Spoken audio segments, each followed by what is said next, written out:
Hello students, how are you all? Hope you're all fine. In the last class, we had completed with the chapter The Necklace, part 1. So today, let's move ahead with the part 2. Kindly remove your textbook, page number 22. Let's take a short recap of what we had done in the part 1.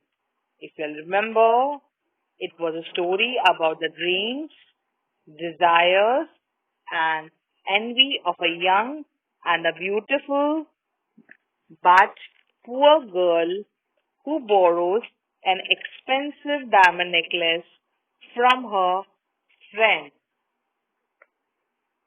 So we had concluded with the part 1, and now let's move ahead with the part 2.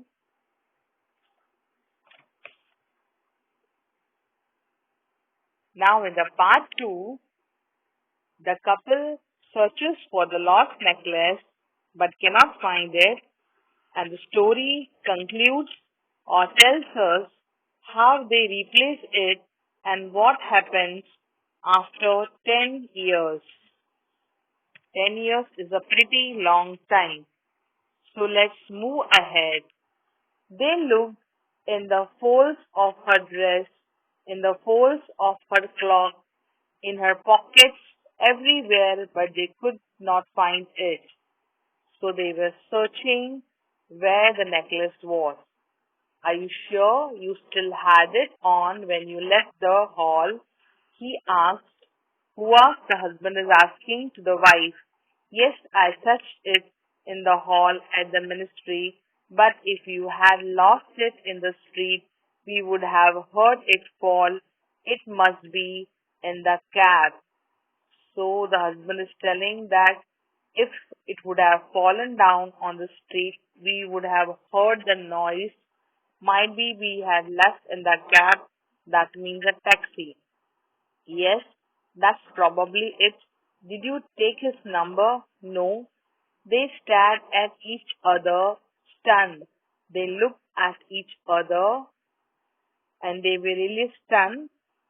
They were shocked. At last, Loisel put her clothes on again. I'm going back, he said.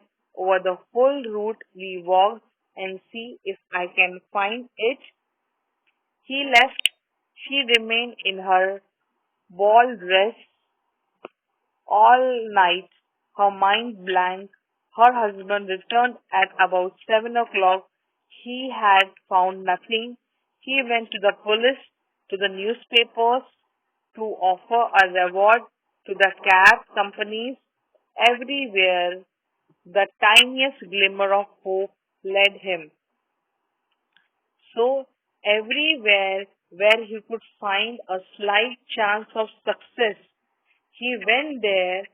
So the husband was busy in finding out where the necklace was lost, where he could get a slight chance of success.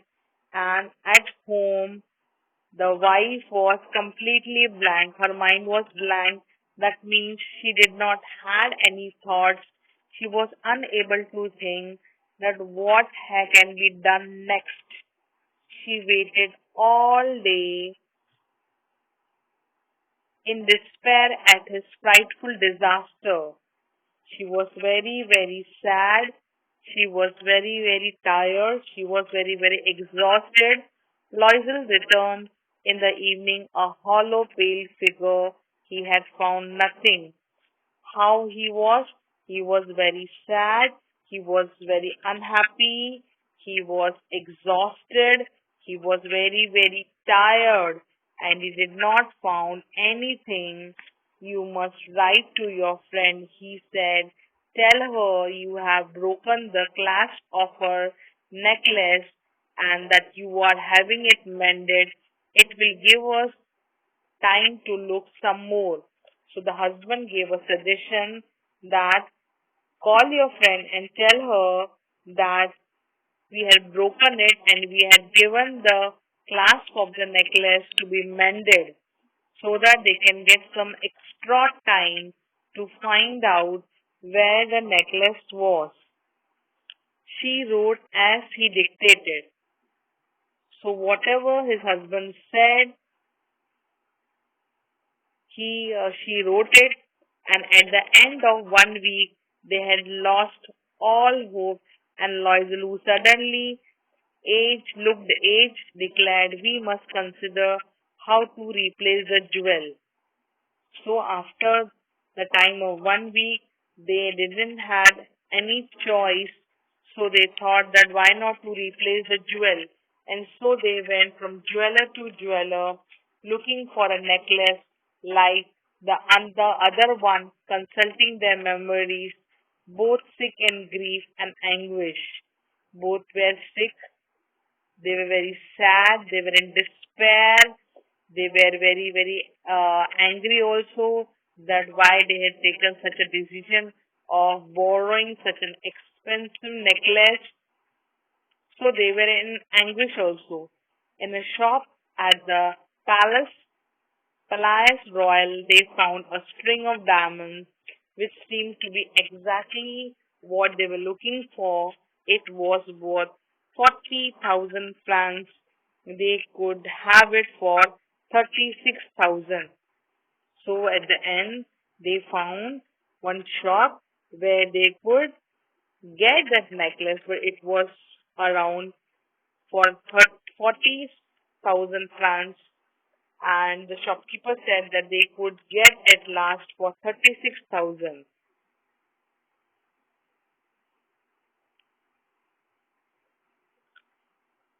So they begged the jeweler, they requested, begged means they requested the jeweler not to sell it for 3 days, and they made an arrangement that he would take it back for 34,000 francs if the other necklace was found before the end of February. That means Madme and the Loisel, when they found the string of the diamonds they were looking for, and the price was 36,000 francs, they needed time to collect that money, and they requested the jeweler not to sell it for anyone for 3 days. They made the arrangement that the jeweler would buy it uh, back for 34,000 francs if the other necklace was found before the end of February, and it was a quite fair deal. Loisel had 18,000 francs, which his father had left him. He would borrow the rest. So he thought that he already had 18,000 francs which his father had left for him, and he did borrow. He gave notes, he made anonymous agreements, dealt with every type of moneylender. He then went to get the new necklace and laid down on the jeweler's counter 36,000 francs. So he made the arrangement, and then he gave the jeweler 36,000 francs. When Mademoiselle Loisel took the necklace back, Mademoiselle Forrester said coldly, "You should have written it sooner. I might have needed it." From then on, Mademoiselle Loisel knew the horrible life of the very poor, but she played her part heroically. The dreadful death, that means the death which was very much, and she knew that her whole life will be going in whatever debt she had taken to repay it. The dreadful debt must be paid. She would pay it. They dismissed their maid. They removed the maid. They changed their lodging. They even changed the place where they used to live. They rented a garret under the roof. Garret means a small, uncomfortable room at the top of house. See how they used to live earlier, and then because of that necklace, they borrowed the money, and then they were now compelled to stay in a small, uncomfortable room at the top of the house.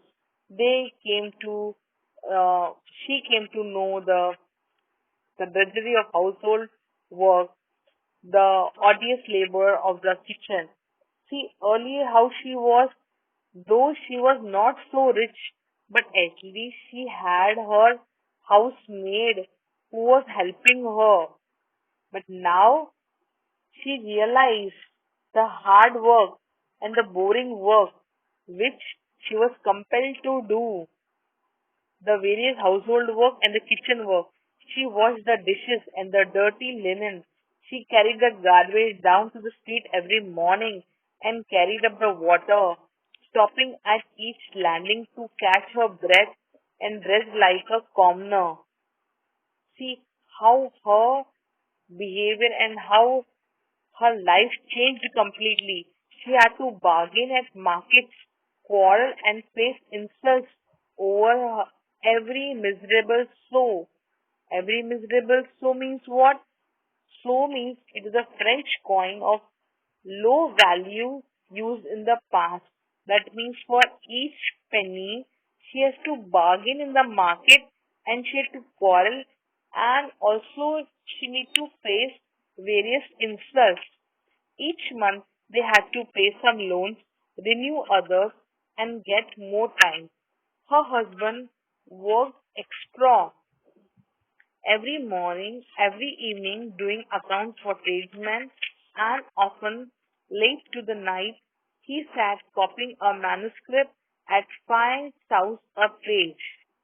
See how horrible their life had become because they were ruined under the heavy loss and now they had no other option but they have to struggle.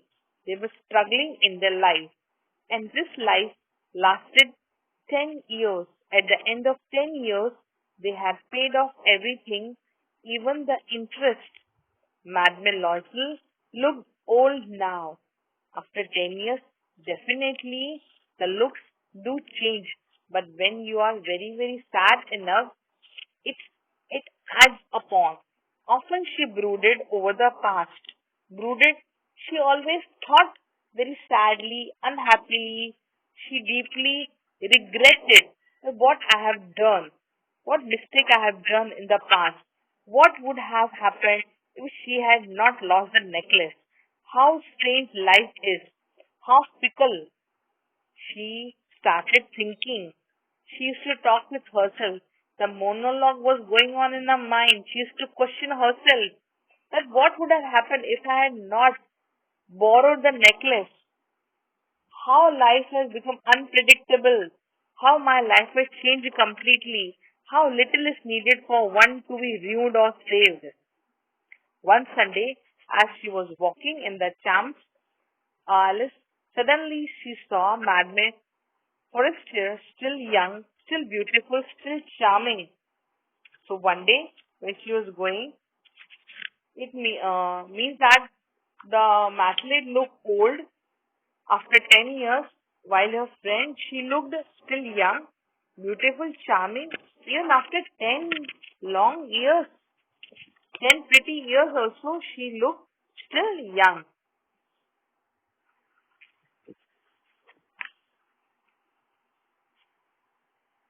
Madeline Loisel felt emotional. Should she speak to her? Yes, of course. And now that she had paid, she would tell her all. Why not?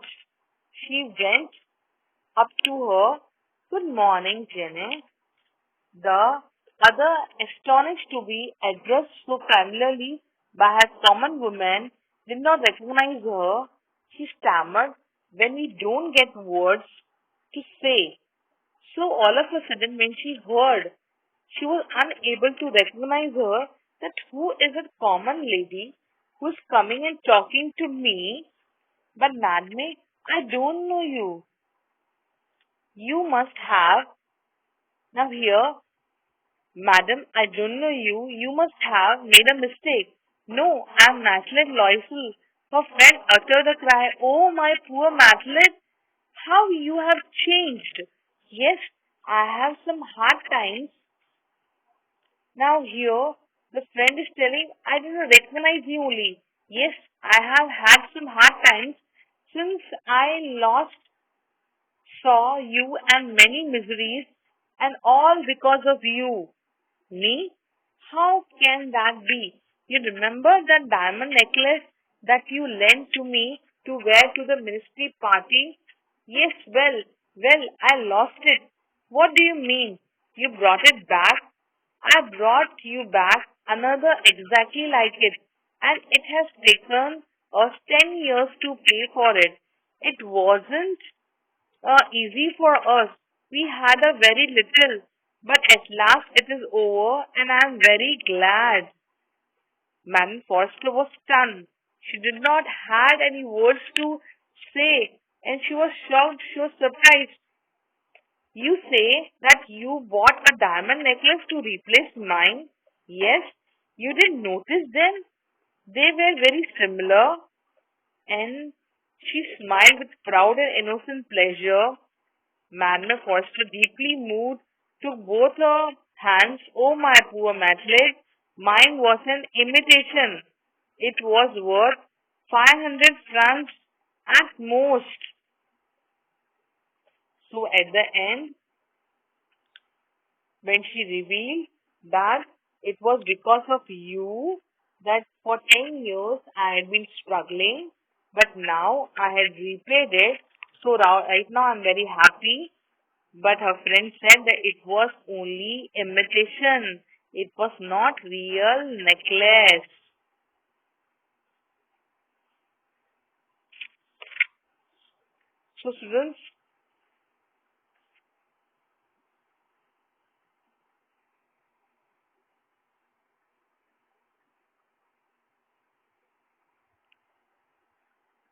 So students, in this extract, we find that after pretty 10 long years, when she paid out the debt and when she met her friend, she said what was had happened exactly, but at the end she realized her mistake that, that it was not real.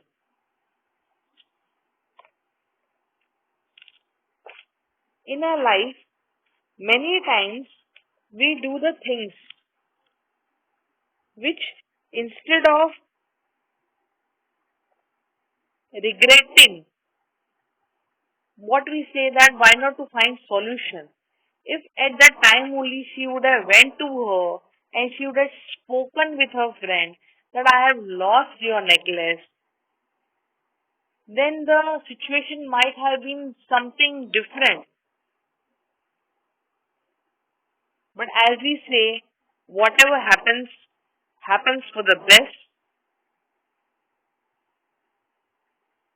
So in your life, it is better that whatever you have, appreciate that and be thankful to God that at least we have this much. Instead of regretting that I don't have this, I don't have that,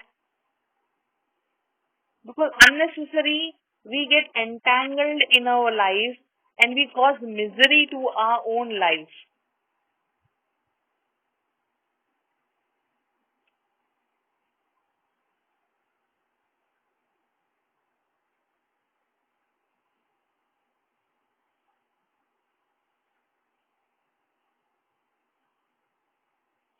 Hope you all have understood the story very well, and in your life always be thankful to whatever you have instead of regretting or instead of pleading that something is missing in our lives.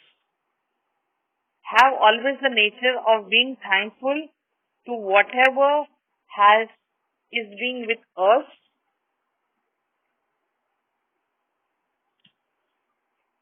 Thank you, children. God bless you all.